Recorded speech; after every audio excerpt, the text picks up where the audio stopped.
if you say yes to other business, you are saying no to your business. Kumbaga mag-focus ka lang. If you see the opportunity na kaya kang dalhin sa success mo ng business mo, stay. Huwag kang ma-distract. Kasi lahat naman yan may process eh. Pahinga tissue, please. Please welcome the people's CEO. Please welcome King Cedric Gonzalez. So, Sir King, bumati po muna kayo sa atin, sa mga viewers natin, sa lahat po ng nanonood. I-shoutout ko na rin po. Binabati ko lahat ng nanonood ng programang ito and shoutout sa mga nakakakilala sa akin. Ngayon po ay makikilala natin kung sino ba si Sir King, no? King talaga, no? As in hari, no? Yes po, Oo, King Cedric. Parang napanood ko doon sa Shrek, no? Si King Cedric. Diba? Ayan. So, Sir, kamusta naman? Paano ba nag-umpisa ang journey mo dito sa confectionery halo-halo and dessert? Boss, yung business namin, nag-start siya sa takot. Uy, takot. Oo, so ibig sabihin, bago ka kumain ng halo-halo, natatakot ka na. Hindi ka Hindi naman. Hindi ka na. Oo. Kasi, yun boss yun yung panahon ng pandemic. Oh. Yun yung time na maraming nagsasarang company. So, out of fear na mawalan ako ng trabaho, syempre, kilala mo si Judith, boss. Oo. Si Judith, oo. Nakakasama ko rin minsan niya, lalo na pag nandiyan na yung bells. Syempre, paano tayo mabubuhay kung wala tayong pera? So, Yes, ang ginawa ko, nagsimula ako ng maliit na negosyo. Yun yung halagang 2,500. Yes. And alam mo yun, dito ako nabibili, boss kasi yung akala mong malaking problema, kasi pandemic na, di ba? Daming namatay na negosyo. Yun pala yung malaking blessing kasi doon nagsimula yung company. Oh. So, paano nito dahil sa pandemic ay nag-umpisa dito yung business dahil nasa takot? Totoo naman, no? Kasi sa totoo lang, no, ano naman natin lahat na nung pandemic talagang ang daming nagsirado, ang daming nalugi ng mga business. Pero ika nga halo-halo. So, pag sinabi natin halo-halo, natutuon siya sa food, di ba? Tama ba? So, talagang demand talaga siya nung panahon na yun.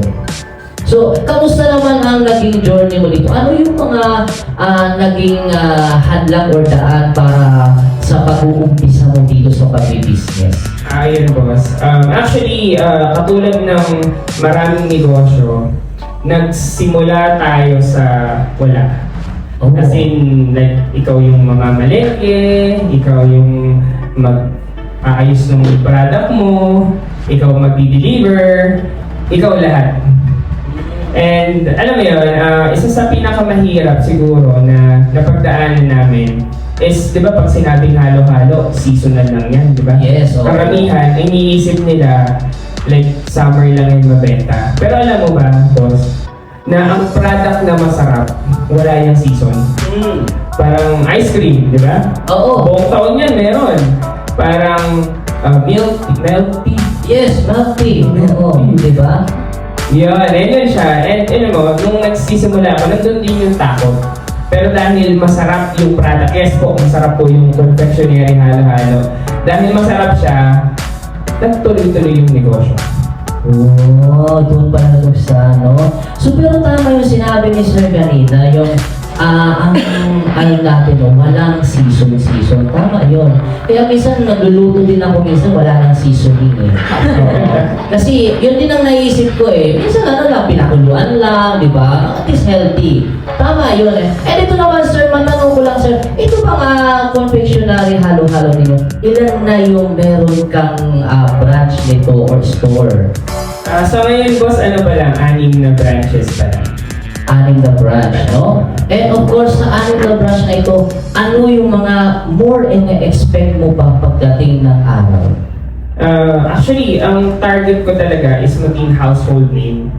Pag sinabing halo-halo, confectionery. Parang di ba pag sinabing diaper, ano maisip mo?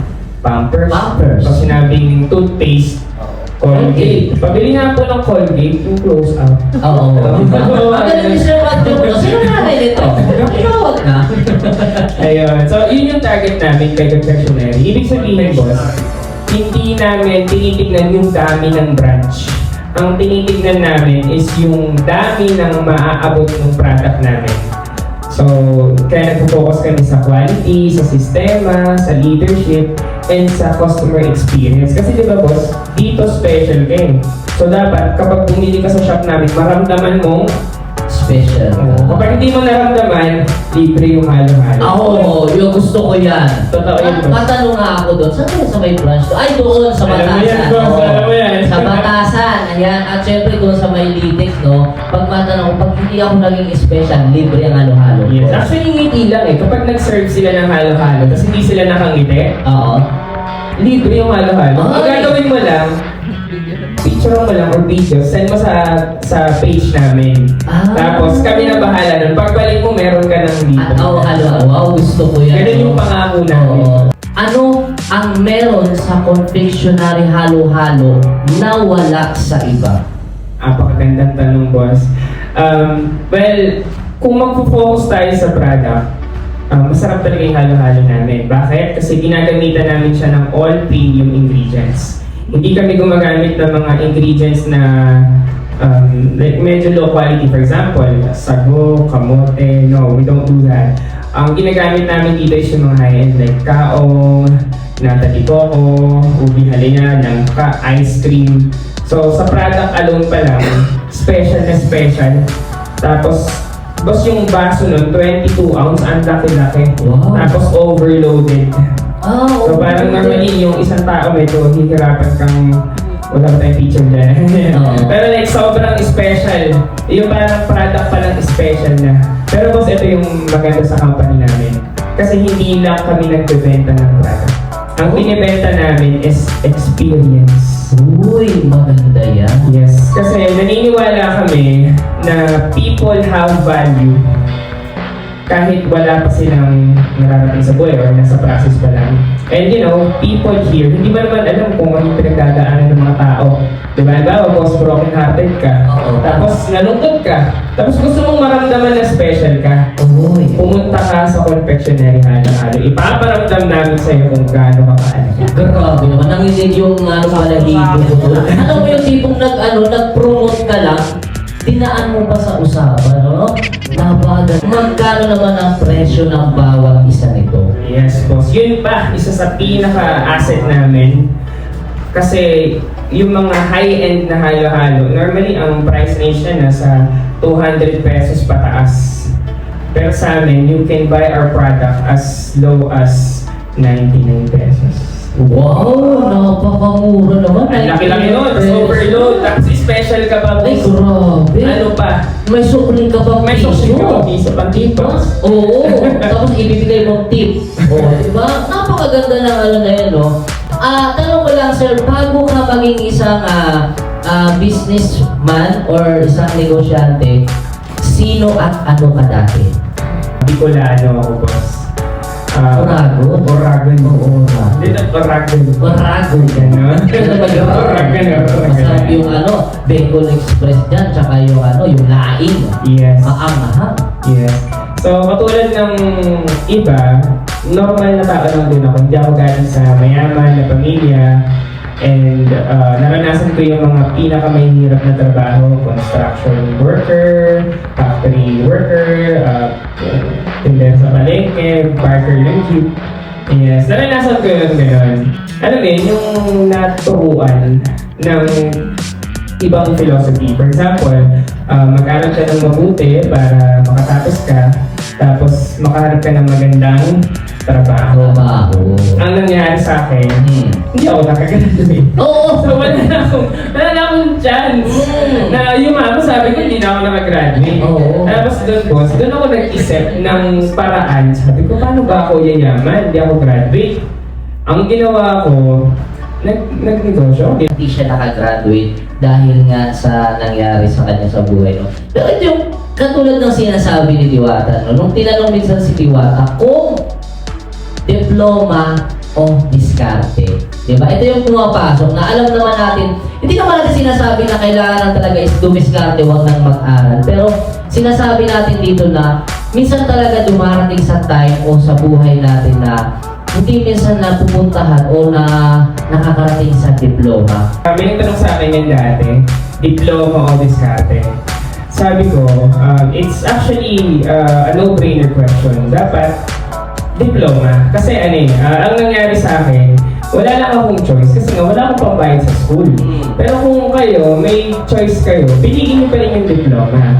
Bakit? Kasi kapag pinili mo yung diploma, yung school system, may itinuturo yan sa inyo. For example, pag pumasok ka ng, di ba sa school, dapat pumapasok ka ng maaga? Yes, Dapat on time. on time. Time management. May character na tinuturo yun, disiplina. Hindi ka pwedeng dumiskarte na wala kang disiplina. Yes. So kung nasa school ka, ituturo sa inyo yung punctuality, yung confidence, siyempre yung magaling mag-memorize, magaling sa math, magaling ka ba sa math, boss? Oo, naku, huwag na natin pag-usapan pa yan. Ayun, kapag negosyante ka kasi, dapat magaling ka sa math. Oo. Ibig sabihin, kung nakatapos ka, yung diploma, ibig sabihin, may i-apply mo yun doon sa diskarte mo. So actually, hindi mo kailangan mamili. Kung may choice ka na makapag-aral, piliin mo yung diploma. Kung wala, hindi tapos ka sa isa. Oo. Di ba, boss? Yes, tama yun. Napakagaling naman. Ito naman, sir, no, ano ang gusto mong sabihin sa mga nag-uumpisang magnegosyo? Bago ka mag-isip ng kahit anong negosyo, mag-start ka muna sa sarili mo. Kasi kung hindi mo kayang i-handle yung responsibility ng negosyo, huwag na lang. Most kasi ng negosyante ngayon, boss, yan, sa lahat ng mga aspiring negosyante, meron ng business sa utak. Gusto nyo kasi mag-start ng idea. Ibig sabihin, dapat meron malaking capital, dapat maganda yung pwesto, dapat ganito, ang daming kondisyon. Which is, kung mag-aspire ka nga, hindi mangyayari. Kasi hindi mo nga, kaya ka nga gusto mag-negosyo para makuha mo yung pambayad doon sa ideal mong business. Ibig sabihin, start with what you have. Start with deepest why. Ano ba yung dahilan mo bakit gusto mo mag-negosyo? Kasi kung hindi mo masasagot yan, maniwala ka sa akin, may negosyo mo, sarado yan 3 months, 2 months, 3 months. Wow, napakaganda na sinabi ni Sir King, no? Maliban ba dito sa confectionery halo-halo, meron ka bang gustong subukan na business? Actually, sobrang dami kong business ideas. Kasi nga, kapag nandun ka sa field ng negosyo, you will meet a lot of people, maraming connection. And sa totoo lang, minsan, may tinatawag ako din yung shining object syndrome, which is, yun na yung bagong rat race ngayon. Which is, halimbawa, may trending na business, yung Dubai Chewy Choco. Oh, yes! For example, Dubai Chewy Choco, Chewy Cookie. Oo. Dubai Chewy Cookie. Nagbabayaran. Diba? Nagbayaran yun. Kumbaga, yung business nila, iniwanan nila para doon. Tapos knowing na namatay na naman yung industry naman, babalik ka na naman. Ibig sabihin, rat race, hindi ka nakakaahon. And sa akin kasi, boss, ang prinsipyo ko kasi, ito tandaan nyo to Tandaan nyo yan. Tandaan nyo to. Tandaan nyo yan. Kasi ganito yan if you say yes to other business, you are saying no to your business. Kumbaga mag-focus ka lang. If you see the opportunity na kaya kang dalhin sa success mo ng business mo, stay. Huwag kang ma-distract. Kasi lahat naman yan may process Pahingi ng tissue, please. Oo, English eh. Nahirapan akong i-Tagalog eh. Yung totoong success ng definition ko is the personality ko.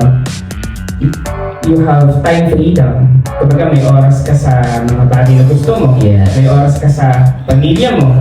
May oras ka sa anak mo. Kumbaga may oras ka sa mga bagay na gusto mong gawin. Kasi aanuhin mo naman yung sobrang daming pera. Tapos, hindi mo naman magamit. Kumbaga, alipin ka naman ng pera. Kilala mo si Robert Kiyosaki? Hindi. Siya yung author ng... Parang nasasakyan yun. Yeah, siya yung author ng Rich Dad Poor Dad. Narinig mo na yung boss sigurado ko. Yes. Oo. Ang sinabi niya doon, I don't work for money. money work for me. Yes, narinig ko na yan sa'yo ngayon. Okay, joke lang. Narinig ko na yan. Oo. Narinig ko na siya. Nababasa ko yan kasi minsan, usually sa mga business yan yung laging ginagawa nilang poster. Nag-ano sila. Nakikita ko lagi yan. Yan yung lagi kong number one na sinasabi, no? And of course, sir, maraming salamat, sir. And of course, bago ang lahat, syempre, tingnan mo